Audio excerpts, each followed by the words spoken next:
Automakers in the 1970s often struggled to balance fuel efficiency, emission standards, and affordability. For low-income buyers, this meant settling for vehicles with unreliable, underpowered, and poorly designed engines. These cars promised basic transportation, but often delivered mechanical headaches. Let's dive into 11 cars from the 1970s with disgusting engines that made life difficult for those who could afford nothing better. Dear viewer, don't forget to subscribe to the channel. Thanks for your support. Number 11, the Fiat 128, 1971 to 1979, was an innovative small car that helped shape the design of modern front-wheel drive vehicles. Its lightweight design, transverse engine layout, and compact dimensions were ahead of their time, influencing later European and Japanese car designs. However, its reputation was marred by unreliability, particularly regarding the timing belt system, which caused catastrophic engine failures if neglected. The Fiat 128 featured a clean, boxy design typical of European small cars from the 1970s.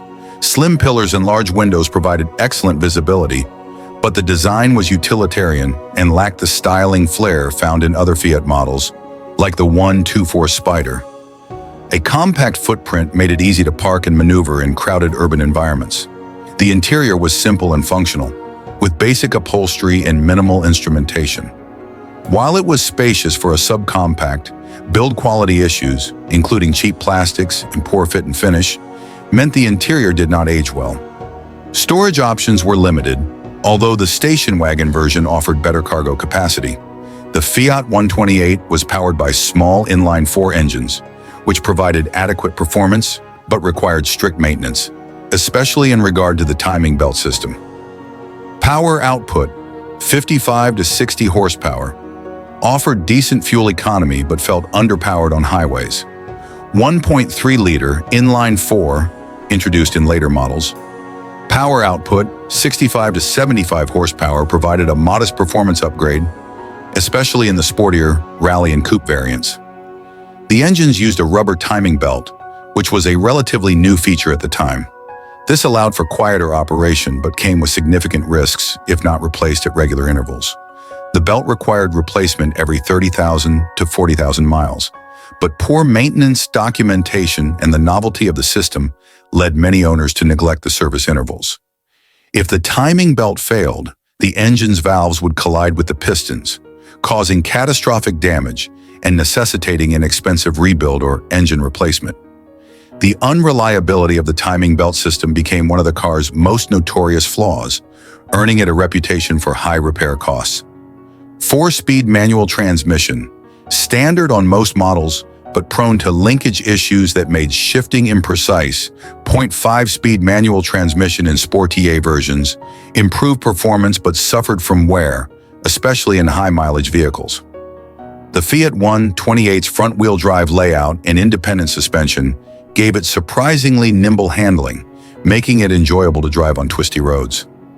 Light steering added to its maneuverability in urban environments, though it lacked feedback at higher speeds.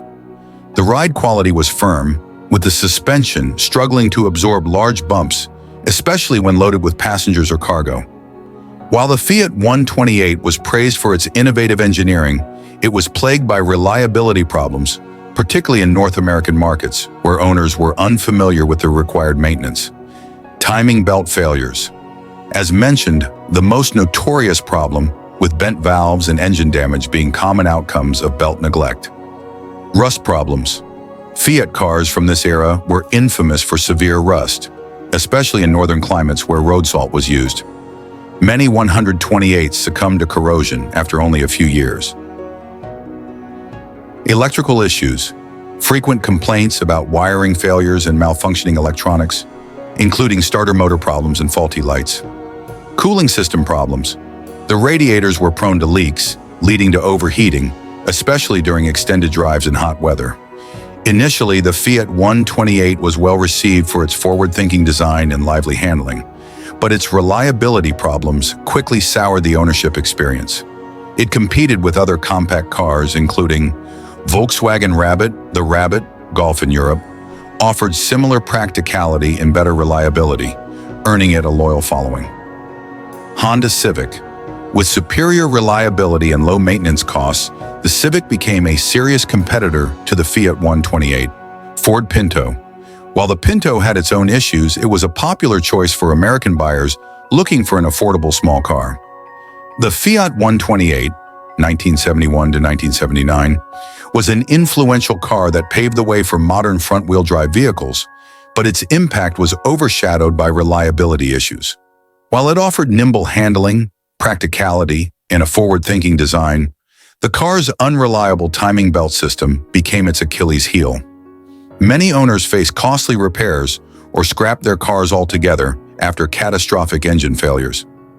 Today, the Fiat 128 is remembered as both an innovative pioneer and a frustrating ownership experience.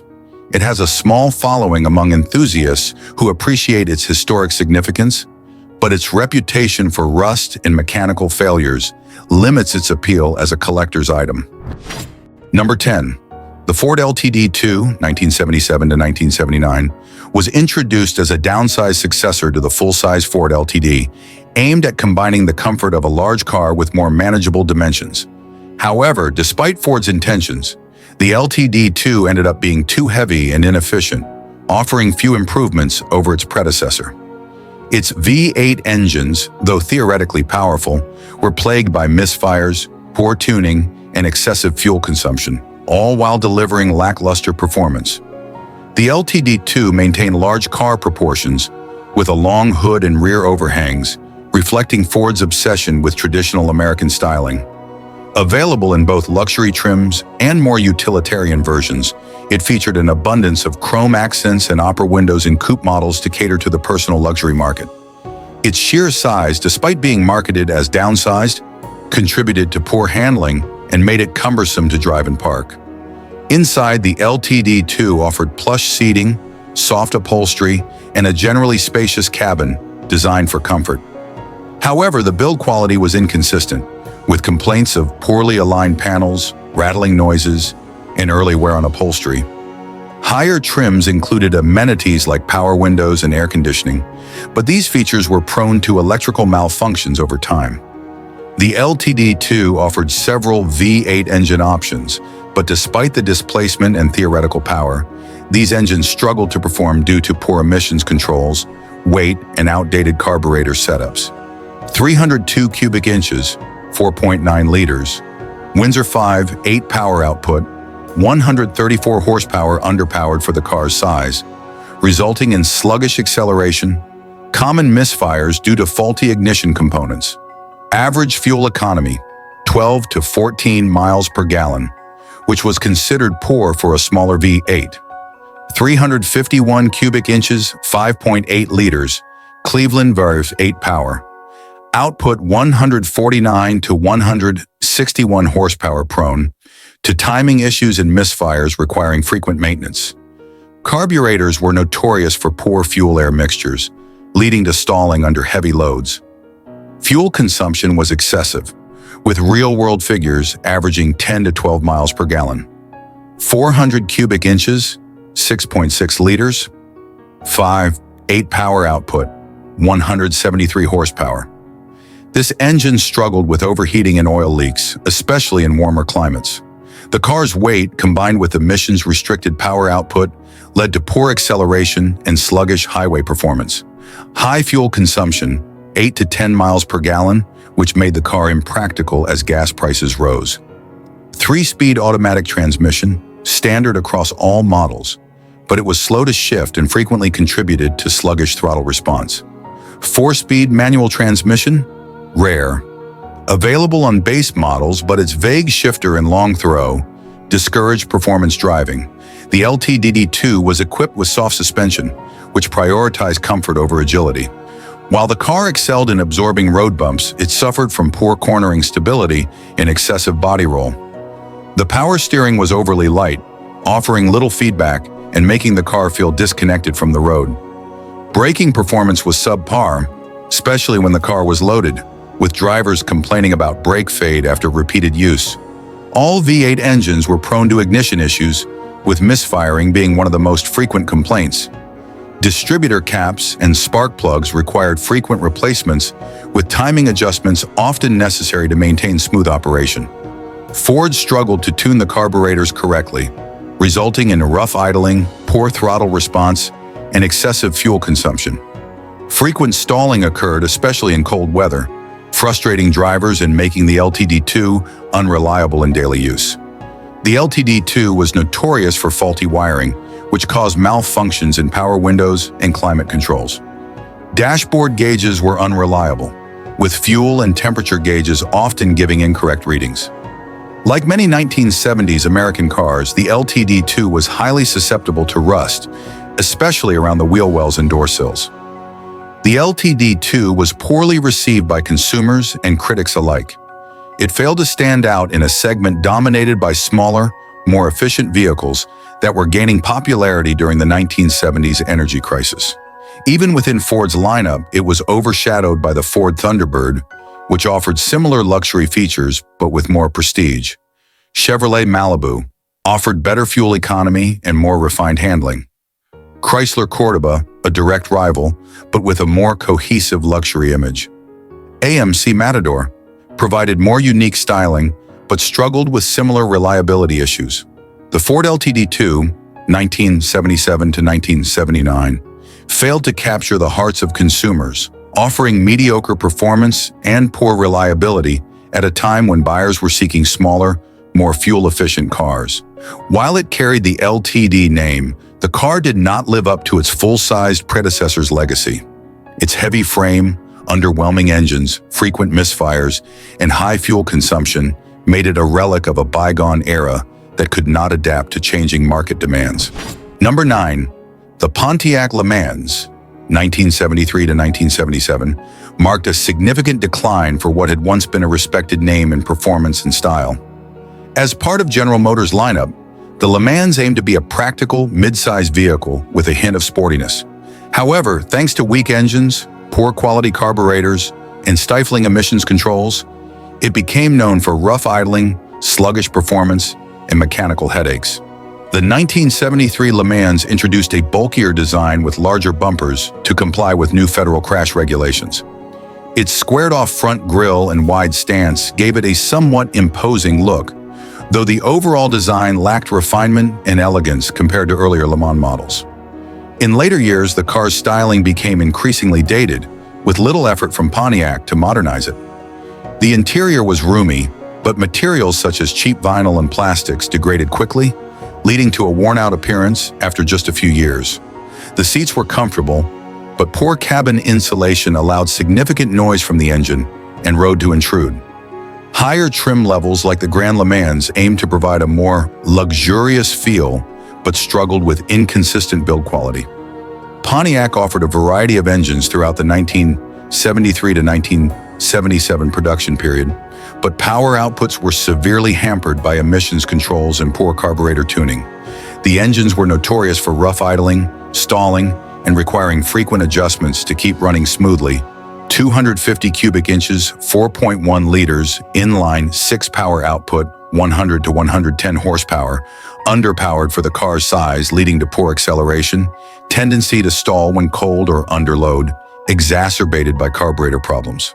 350 cubic inches, 5.7 liters, V8 power output, 145 to 170 horsepower, struggled with misfiring and poor fuel-air mixtures, required frequent carburetor adjustments to avoid stalling and ensure smooth operation. 400 cubic inches, 6.6 liters, V8 power output, 180 to 200 horsepower. This engine performed better but suffered from poor fuel economy, under 12 miles per gallon, and ignition problems. Overheating was common due to poorly designed cooling systems. Most engines were equipped with 2-barrel Rochester carburetors that were difficult to tune and wore out quickly.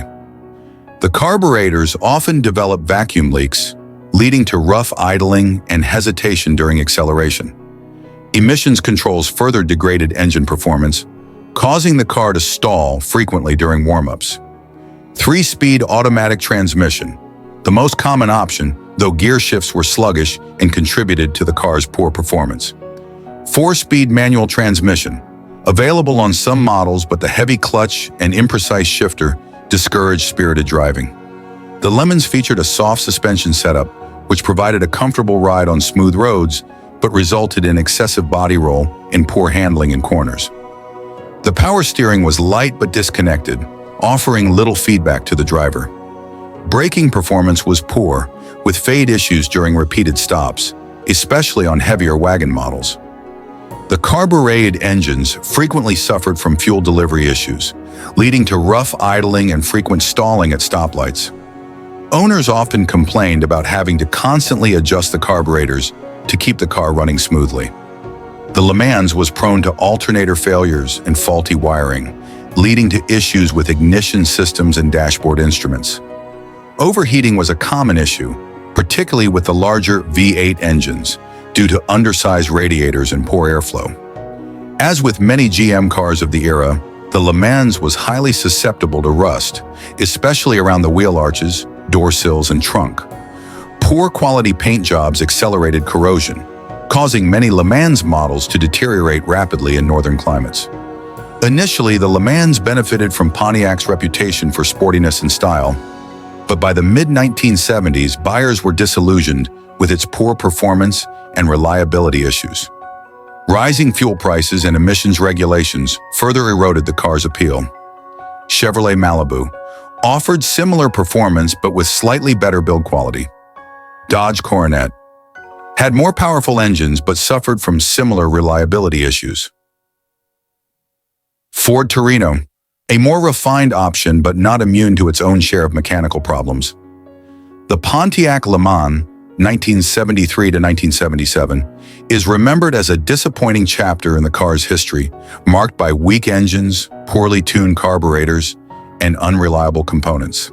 What was once a sporty and desirable car became a victim of emissions, regulations, and cost-cutting measures by GM. For many owners, the constant need for carburetor adjustments, stalling, and misfiring engines turned the LMans into a frustrating ownership experience. While earlier LMans models from the 1960s are appreciated by collectors, the 1973 to 1977 versions are largely forgotten and hold little value outside of nostalgia. Number 8, the AMC Hornet, 1970 to 1977, was introduced as a compact car with the goal of offering versatility and affordability, but it quickly became known for engine knock issues, poor fuel economy, and frustrating ownership experiences. While it was initially praised for its practical size and competitive pricing, cost-cutting measures and reliability problems eventually overshadowed these advantages. The Hornet featured simple, boxy styling with minimal chrome detailing. It wasn't particularly stylish, but it looked practical and modern for its time. Different trims and special editions, such as the Hornet SC 360 and Sportabout wagon, were offered to appeal to a variety of buyers, but even sportier versions couldn't escape the Hornet's mechanical shortcomings. Inside, the Hornet provided decent passenger room for a compact car, but cheap interior materials like vinyl upholstery and hard plastics showed wear and tear quickly. Higher trim levels featured AM/FM radios and air conditioning, though the electrical components were prone to failure, requiring frequent repairs. The seating was comfortable, but the cabin insulation was poor, allowing engine noise and road vibrations to enter the interior. AMC offered several inline-6 and V8 engines, but regardless of the choice, they all suffered from fuel inefficiency, engine knock, and durability issues. 199 cubic inches, 3.3 liters, inline-6 power output, 100 horsepower prone to pinging, engine knock, under load, struggled with vapor lock and stalling on hot days. Insufficient power for highway driving, leading to a frustrating experience. 232 cubic inches, 3.8 liters. Inline-6 power output, 115 horsepower, persistent engine knock, even with premium fuel. Carburetors were difficult to tune, resulting in rough idling and poor throttle response. Average fuel economy hovered around 14 to 16 miles per gallon, which was poor for a compact. 258 cubic inches, 4.2 liters. Inline-6 power output, 110 to 120 horsepower, frequent ignition problems and pinging under heavy acceleration. required constant carburetor adjustments to prevent misfiring and stalling. 304 cubic inches, 5.0 liters. V8 power output. 150 horsepower, poorly matched to the car's size, resulting in sluggish acceleration despite the V8 displacement. Horrendous fuel economy, often dipping below 12 miles per gallon. Overheating issues were common, especially in warmer climates or under heavy loads. Speed manual transmission. Basic but functional, though the shifter was clunky and prone to linkage issues. 3-speed automatic transmission, a popular choice, but it was slow to shift and contributed to the Hornet's sluggish performance. The Hornet was equipped with a soft suspension, which helped it handle bumps comfortably, but resulted in excessive body roll during turns. Power steering was available but offered little feedback, making the car feel disconnected from the road. Braking performance was mediocre, with frequent brake fade reported after repeated use. Many Hornet models, especially those with inline-six engines, suffered from persistent engine knock under heavy acceleration. The engines were sensitive to fuel quality, with owners often needing to use premium gasoline to minimize knocking. Despite being marketed as a compact, the Hornet had surprisingly poor fuel economy, with real-world averages of 12 to 16 miles per gallon, not much better than larger cars of the time. The V8 engine was especially inefficient, which became a major drawback during the 1970s energy crisis. The Hornet's carburetors were prone to vacuum leaks, leading to rough idling and stalling. Owners frequently had to rebuild or replace carburetors to keep the engine running smoothly. Faulty wiring led to problems with lights, gauges, and starter systems. Ignition components wore out quickly, with distributor caps and spark plugs needing frequent replacement. Like many AMC models, the Hornet was prone to severe rust, particularly in the wheel wells, door sills, and floor pans. Poor quality paint and limited rust proofing from the factory made it difficult for the Hornet to stand up to harsh climates. Initially, the AMC Hornet was seen as a practical and affordable alternative to bigger cars, but it quickly lost favor as buyers encountered reliability problems and poor fuel economy. By the mid-1970s, it struggled to compete with more refined compact cars from both American and Japanese manufacturers. Chevrolet Nova, more powerful and refined, with fewer reliability problems.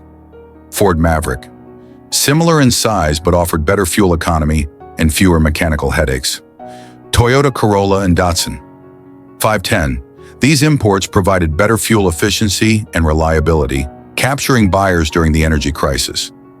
The AMC Hornet, 1970 to 1977, represents both the ambition and the struggles of American Motors Corporation during the 1970s. While it was compact, affordable, and initially well-received, the car's engine knock issues, poor fuel economy, and rust problems eventually made it a hassle for owners. Number 7. The Chrysler Newport, 1974 to 1978, once a symbol of affordable full-size luxury, fell short during the 1970s, largely due to poor performance, mechanical problems, and dated engineering. Although the Newport offered a spacious interior and some luxury features, it became plagued by engine issues, particularly with the 400 cubic inch V8, which developed valve problems and suffered from poor fuel efficiency. It failed to keep up with changing consumer demands during an era defined by rising gas prices and stricter emissions regulations. The Newport featured large, boxy styling typical of 1970s full-size cars, with heavy chrome bumpers to meet federal crash regulations. Despite its bulk, the design wasn't very distinctive. It shared a similar appearance with other Chrysler models, like the New Yorker and Imperial, contributing to the Newport's forgettable aesthetic. Roomy cabin with space for 6 passengers, making it a comfortable cruiser. Higher trims offered luxury touches like plush velour seats, wood grain dashboards, and optional power windows. However, cheap materials were evident, and build quality varied significantly, with many components showing signs of wear within a few years. The Newport was offered with large V8 engines to maintain Chrysler's reputation for power and performance, but emissions controls and poor tuning greatly reduced output. The 400 cubic inch 6.6 liter V8 was especially problematic, developing valve issues and requiring frequent repairs. 225 cubic inches, 3.7 liters. Slant 6, rear base option. Power output, 100 to 110 horsepower underpowered for such a large car, making acceleration sluggish. Struggled with highway speeds leading to excessive engine strain. 360 cubic inches, 5.9 liters. Vate power output, 170 to 190 horsepower emission systems caused rough idling and misfires. Poor throttle response, especially at lower speeds. 400 cubic inches, 6.6 liters. V8, most common. Power output, 185 to 210 horsepower. Developed valve and lifter issues, leading to engine knocking and loss of power. Required frequent valve adjustments to prevent excessive wear. Tended to overheat, especially in warmer climates, due to poorly designed cooling systems. 440 cubic inches, 7.2 liters, V8, optional high-end engine. Power output, 225 to 245 horsepower, horrendous fuel economy, often falling below 10 miles per gallon. Tuning problems made it difficult to maintain smooth operation. 3-speed torque flight automatic transmission was standard on most models. The torque flight was generally reliable, but sometimes suffered from sluggish shifts, especially under hard acceleration. Poor gearing contributed to the car's sluggish performance and worsened its fuel economy. The Newport was designed for smooth highway cruising rather than agility or performance. The soft suspension soaked up bumps but resulted in excessive body roll during cornering. Steering was vague and disconnected, making the car feel cumbersome to maneuver, especially in tight spaces. Braking performance was inadequate for such a heavy car, with drum brakes prone to fade under repeated use. The 400 cubic inch engine frequently suffered from valve sticking and lifter noise, requiring costly repairs. Poor oil circulation contributed to premature valve wear, causing engine knock and loss of power. Some owners reported blown head gaskets due to overheating issues. Even with smaller V8s, the Newport struggled to achieve more than 12 miles per gallon in real-world driving. The 440 V8 was particularly wasteful, making the two-car unattractive during the energy crisis. Radiators were undersized for the larger engines, causing frequent overheating, especially in summer. Water pumps and thermostats were prone to failure, leading to breakdowns. Owners reported alternator failures and faulty wiring that affected the car's lights, ignition, and dashboard instruments. Power windows and other electric features would frequently malfunction. Like many Chrysler models of the era, the Newport was vulnerable to rust, especially in the wheel wells, rocker panels, and undercarriage. In northern climates, rust could appear within just a few years of ownership. The Newport struggled to maintain relevance in the mid-1970s due to increased competition, rising fuel prices, and changing consumer expectations. Although it remained popular among older buyers who favored large, comfortable sedans, younger consumers began gravitating towards smaller, more efficient imports. Ford Ltd. offered similar levels of comfort with fewer mechanical issues. Chevrolet Caprice, slightly better fuel economy and more refined ride. Buick LeSabre, positioned as a more luxurious alternative with better build quality. The Chrysler Newport 1974 to 1978 represents a low point in Chrysler's full-size sedan lineup, as the car failed to adapt to the realities of the 1970s energy crisis and new emissions regulations. While it offered plenty of interior space and highway comfort, these advantages were overshadowed by the poor reliability of the 400 V8, frequent overheating, and costly valve problems.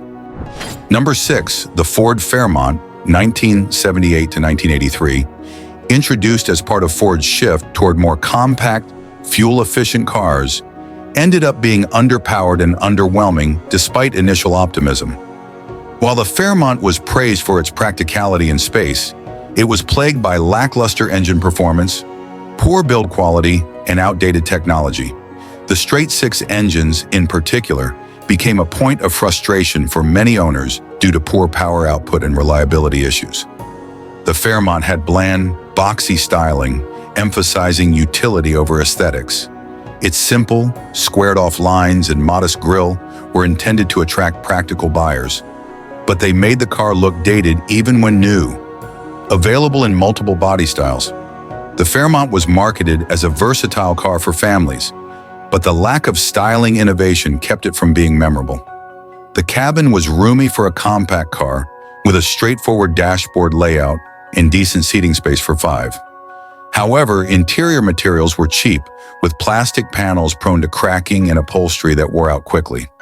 Ford offered several engines for the Fairmont, but even the larger ones were disappointingly underpowered, struggling to provide the performance expected by American consumers. The straight-six engines were especially problematic, as they lacked refinement and failed to deliver smooth power. 2.3-liter I4 Lima engine, power output 88 to 90 horsepower, underpowered for anything beyond city driving, rough idling and frequent stalling, 3.3 liters, 200 cubic inches.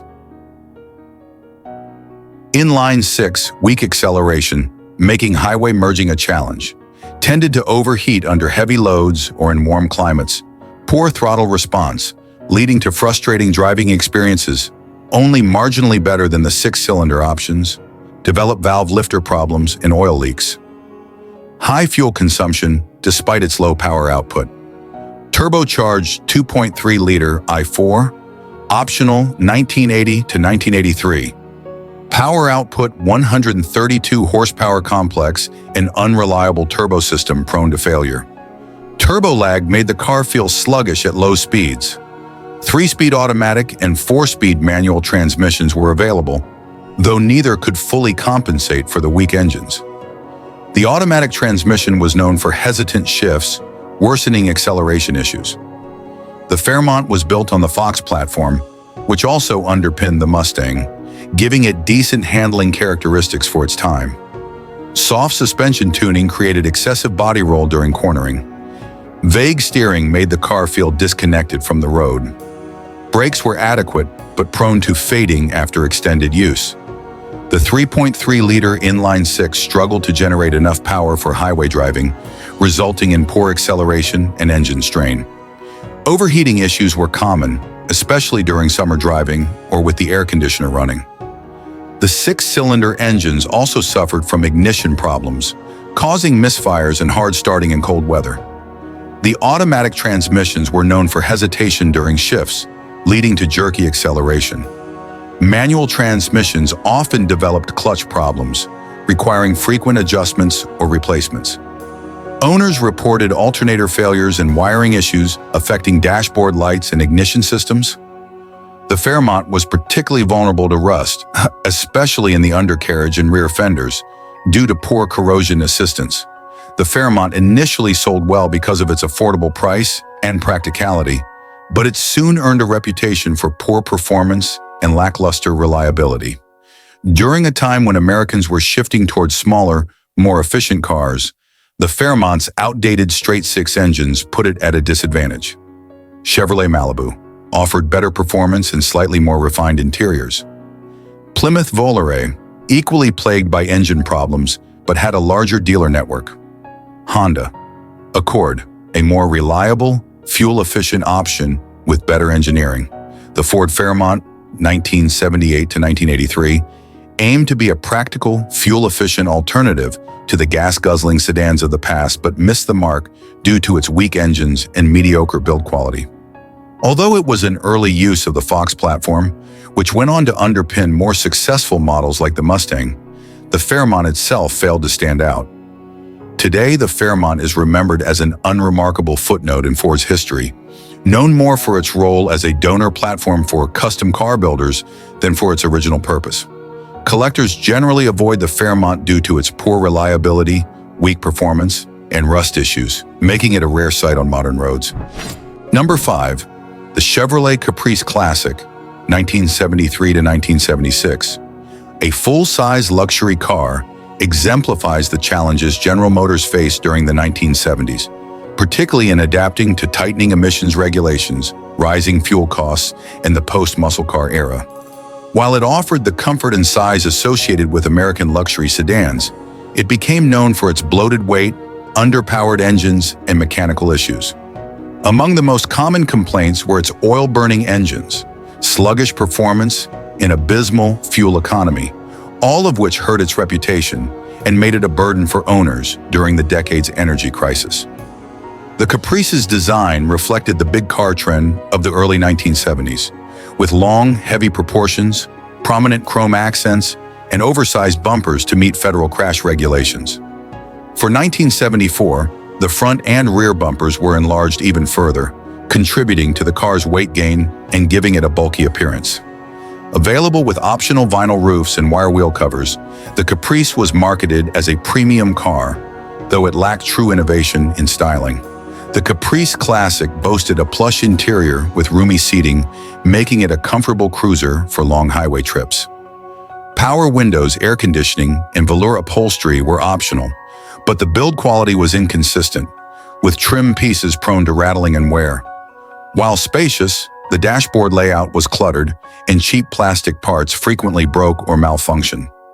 The Caprice Classic's large engines were hampered by emissions equipment and poor tuning, reducing both power and reliability.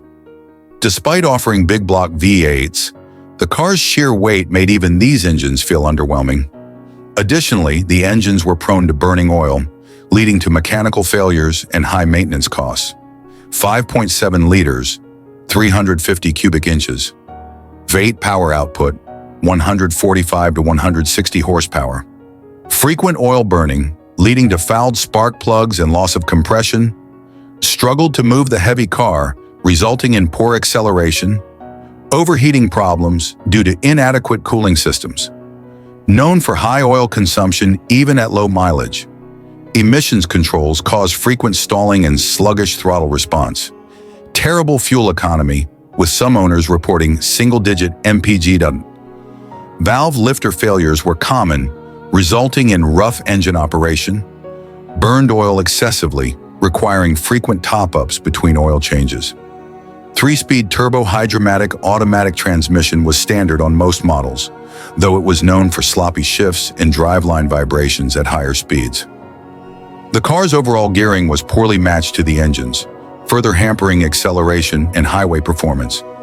The Caprice Classic offered a soft, floaty ride, ideal for cruising but terrible for cornering or spirited driving.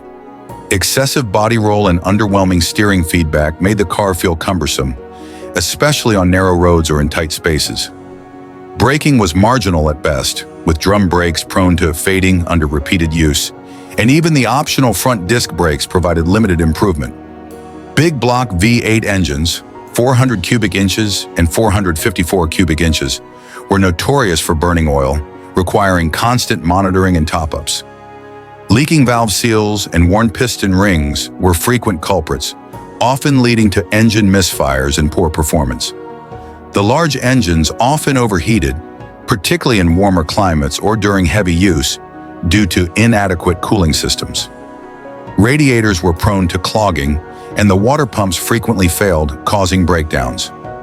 The Caprice was plagued by wiring issues that affected ignition systems, dashboard gauges, and power accessories. Alternator failures were common, especially in cars with many power options.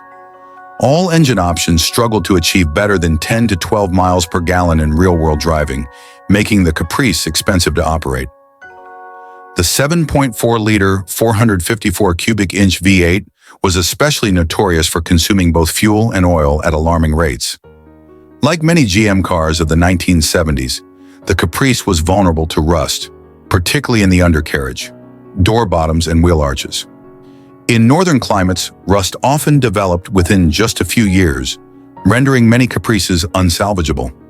Despite its flaws, the Caprice Classic sold well, largely due to Chevrolet's reputation and aggressive pricing. However, the car became increasingly irrelevant as the 1970s progressed, with consumers turning towards smaller, more fuel-efficient imports or downsized domestic cars.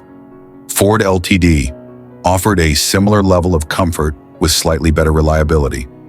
Dodge Monaco struggled with the same issues as the Caprice, including oil consumption and rust. Oldsmobile Delta 88, a more refined option but still prone to fuel economy problems. The Chevrolet Caprice Classic, 1973 to 1976, is remembered as a product of Detroit's struggles during the 1970s, when automakers struggled to adapt to changing market conditions and stricter emission standards. While it delivered a comfortable ride and plenty of interior space, its sluggish engines.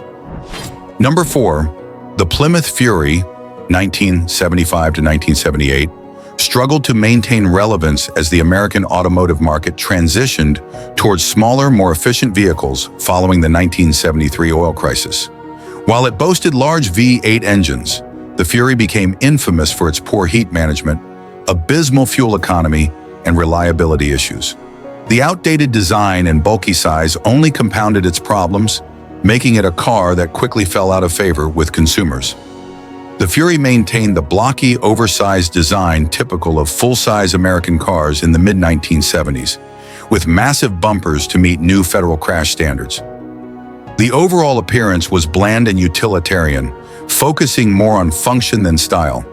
Its large proportions were more suited to police and fleet use than individual buyers. Hidden headlights were an available feature, but they were prone to mechanical failure, leaving drivers with one or both lights stuck open. The interior was spacious, with bench seats in both front and rear, but it was let down by cheap materials that wore quickly. Plymouth offered optional power accessories and air conditioning, though these features were unreliable, often failing within a few years. Dashboard layouts were cluttered, with outdated analog gauges and switches that were prone to malfunction. The Fury was powered by several large displacement V8 engines, but emissions regulations and poor tuning robbed them of much of their performance. The engines were notorious for overheating issues, and their fuel economy was among the worst of the time, especially with the high cost of gasoline in the mid-1970s. 5.2 liters, 318 cubic inch V8 power output, 145 horsepower, struggled to move the Fury's heavy frame, leading to sluggish acceleration. Tended to run hot under heavy loads, particularly with the air conditioning, running 5.9 liters, 360 cubic inch V8 power output, 170 horsepower, prone to overheating, especially in hot climates or during stop-and-go driving.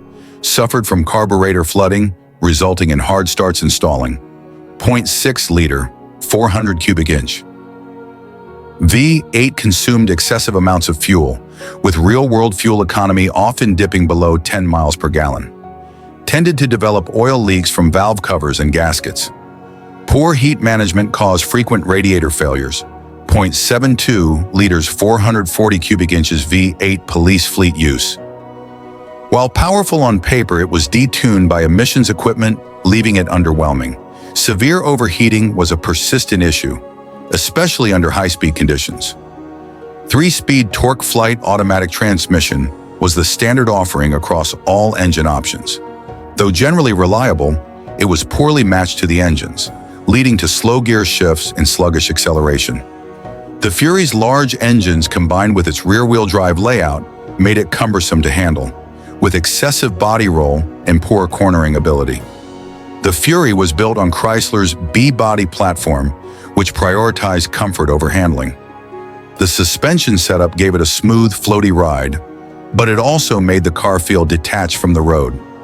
Other drawbacks included loose steering, requiring constant correction to stay on course, soft suspension that bottomed out easily under heavy loads, ineffective brakes, especially during downhill driving or in emergency situations, with significant brake fade reported. Large displacement V8 engines generated too much heat for the under-engineered cooling systems to manage. Radiators often clogged, water pumps failed, and thermostats malfunctioned, leading to frequent breakdowns. Leaking valve covers and gaskets resulted in constant oil drips.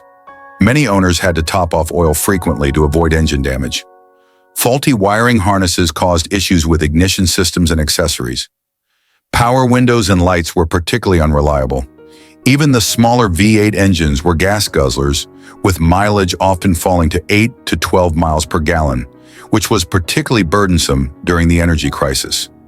Rust was a major issue, especially in undercarriages, fenders, and door panels.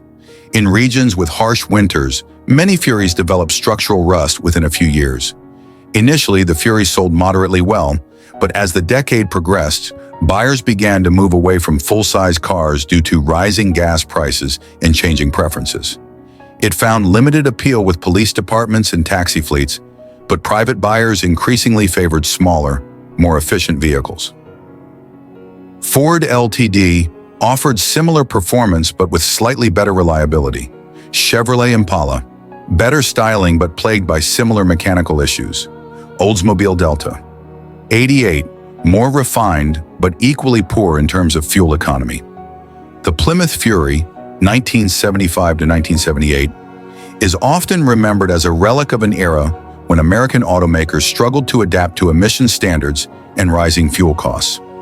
While it offered comfort and power on paper, its overheating issues, oil leaks, and gas-guzzling nature made it an impractical car to own, especially during the energy crisis. Number 3. The Pontiac Sunbird, 1976 to 1980, was General Motors' attempt to capture the market for small, affordable coupes and hatchbacks amid rising fuel prices and tightening emissions regulations. Unfortunately, the Sunbird was burdened by sluggish performance, poor reliability, and outdated technology. Its 2.5-liter Iron Duke engine, though marketed as economical, suffered from overheating issues and lacked the power necessary for confident driving, further hampering the Sunbird's reputation. The Sunbird shared much of its body design with the Chevrolet Monza and Buick Skyhawk, meaning it was essentially a badge-engineered model with Pontiac styling tweaks like a split grille and optional chrome trim. Its compact size was well-suited for city driving, but the styling was considered uninspired, with squared-off edges that quickly felt outdated by the late 1970s. The convertible version, added in later years, offered some visual appeal, but did little to improve the car's overall performance or reliability. The interior was cramped, with cheap materials that wore quickly. Seats were thin and lacked proper lumbar support, making longer drives uncomfortable. The dashboard design was basic, with plain analog gauges, many of which had visibility issues or developed electrical faults over time. Optional equipment included an AM/FM radio, air conditioning, power windows, though these features were prone to malfunctions. 2.5-liter Iron Duke inline-4 power output, 85 horsepower torque, 120 pound-feet 0 to 60 miles per hour, 13 to 15 seconds. The Iron Duke engine was a carryover from older GM designs and was notorious for being underpowered.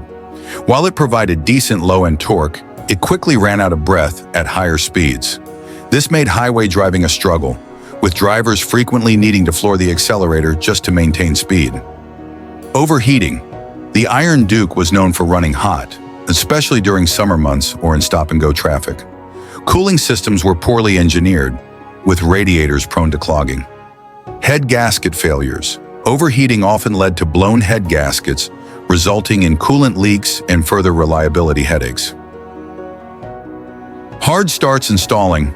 Carburetors were prone to fuel delivery issues, resulting in frequent hard starts, stalls, and rough idling. Offered slightly more power but introduced additional weight, worsening the car's handling. This engine also suffered from overheating problems, making it no more reliable than the Iron Duke .305 cubic inches, 5.0 liters, V8 available only in the Formula variant. While the V8 provided a performance boost, it was poorly matched to the car's subcompact platform, leading to poor handling and terrible fuel economy. The Sunbird was available with Dodge 4-speed manual transmission, 3-speed automatic transmission. Both transmissions were notorious for rough shifts and poor gearing ratios, which further exacerbated the car's sluggish performance. Its rear-wheel drive layout was becoming outdated by the late 1970s, especially for a car marketed as a practical commuter vehicle. Traction was poor in wet or snowy conditions, making it impractical in certain climates. The Sunbird suspension was tuned more for comfort than performance, resulting in a bouncy ride that felt disconnected from the road. Body roll was significant during cornering, and the car tended to understeer when pushed hard. The manual steering in base models required a lot of effort, making low-speed maneuvers cumbersome, while the optional power steering was too vague and imprecise. Braking performance was also subpar, with drum brakes in the rear that suffered from fade under repeated use. The Iron Duke engine was prone to running hot, with radiator failures and water pump issues being common. Many owners had to carry spare coolant just to avoid breakdowns. The carbureted engine often developed fuel delivery issues, leading to frequent stalling and difficulty starting. Faulty wiring and short circuits were common, causing problems with the dashboard, lights, and optional power accessories. Like many GM cars of the era, the Sunbird was plagued by poor rust proofing, with fenders, rocker panels, and undercarriages developing rust within a few years of ownership. Weak suspension components, particularly bushings and shocks, wore out quickly, resulting in poor handling and frequent repairs.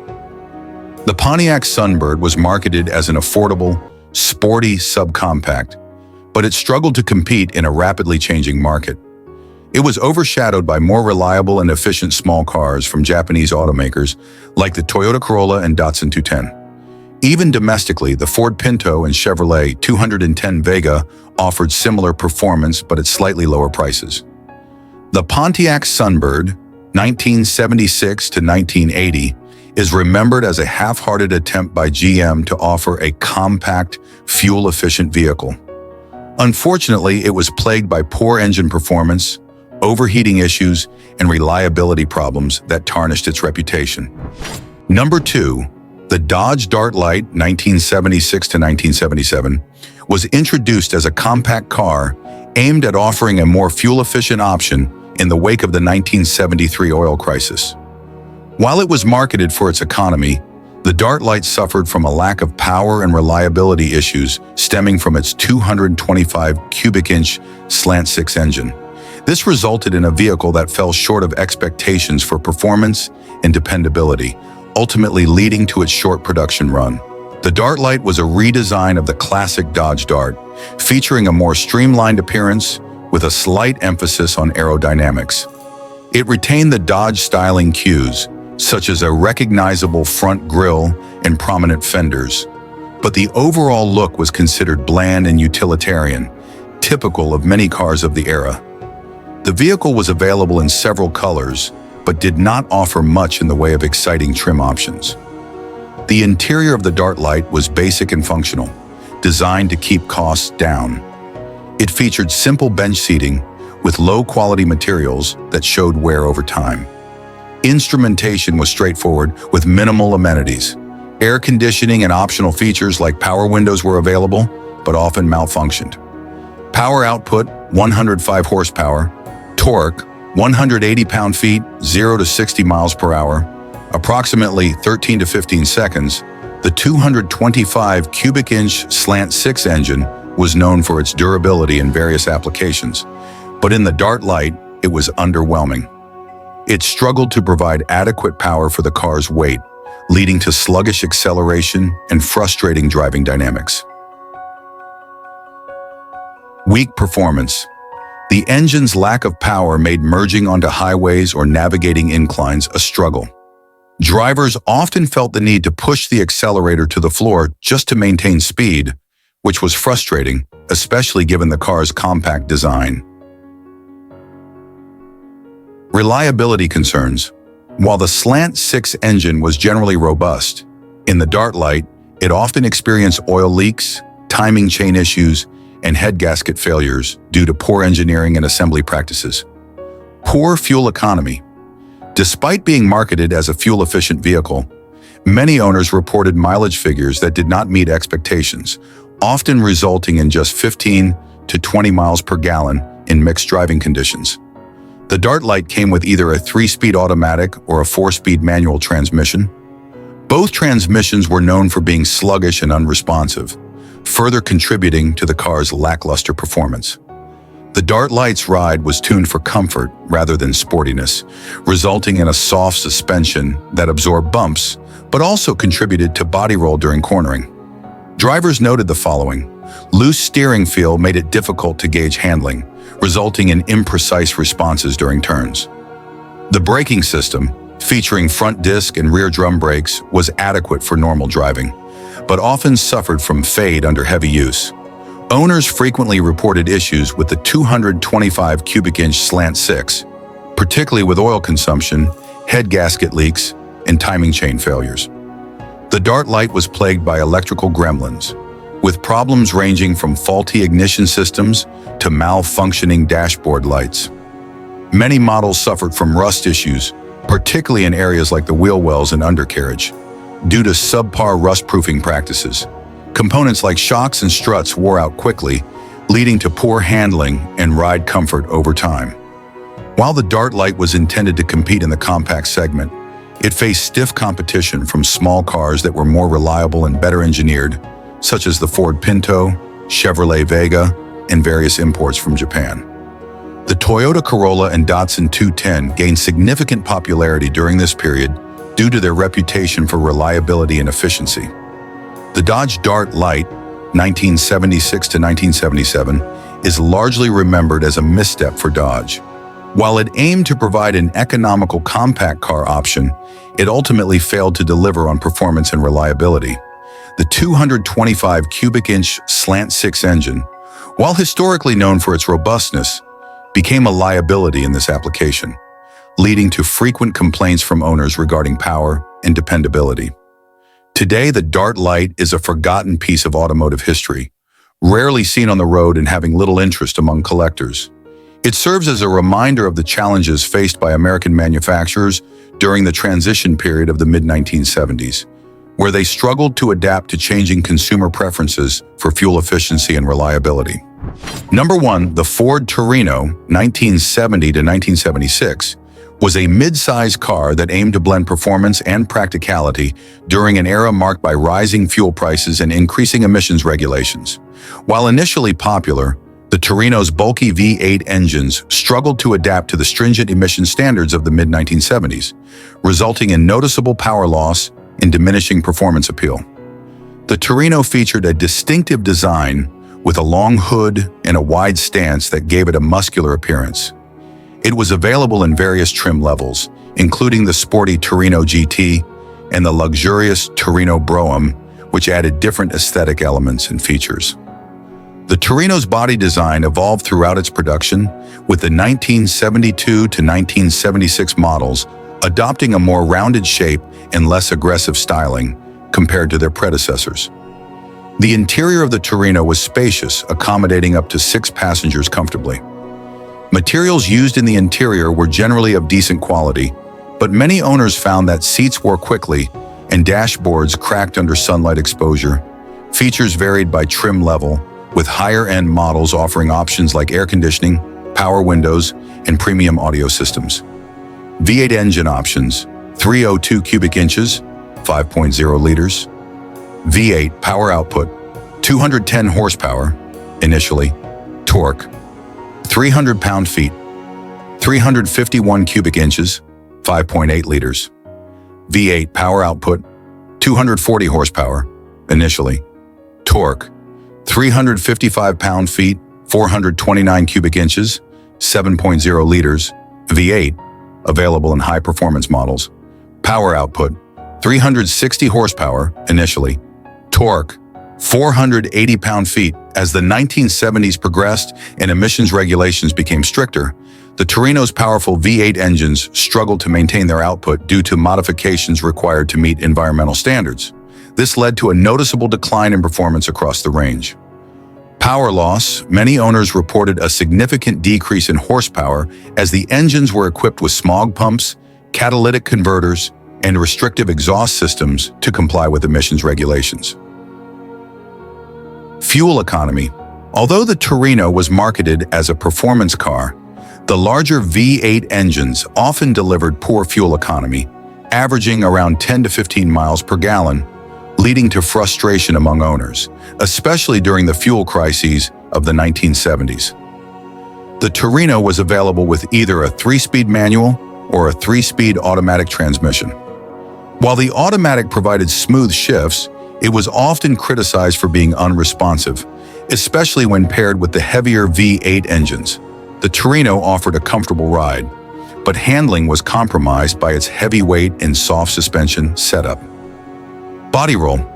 The car exhibited significant body roll during cornering, detracting from the sporty driving experience many buyers expected. Steering feel. Steering was often described as vague and uncommunicative, making it challenging to navigate tight turns with confidence. The modifications made to comply with emission standards sometimes resulted in overheating issues, leading to head gasket failures and engine damage over time. The automatic transmission was prone to slipping and failure, particularly in models that were heavily used or not properly maintained. Many Torinos from the mid-1970s suffered from rust issues, particularly in wheel wells and undercarriages, due to inadequate rust-proofing techniques.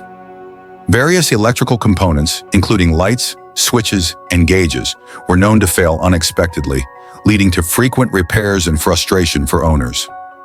When introduced, the Torino was well received and competed with other mid-size cars like the Chevrolet Malibu, Plymouth Satellite, and Dodge Charger.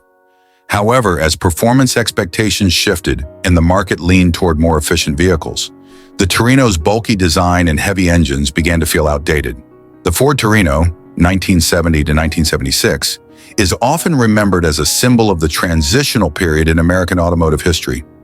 Initially celebrated for its performance, the Torino became a victim of the changing landscape of automotive regulations and consumer preferences. The struggles of its V8 engines to adapt to emission standards led to a decline in performance and reliability, ultimately diminishing its appeal. Today, the Torino has garnered a niche following among collectors and enthusiasts, particularly the earlier models with more powerful engines before the regulatory constraints. It stands as a testament to the era of muscle cars and the challenges faced by manufacturers as they navigated the shifting tides of the automotive industry in the 1970s.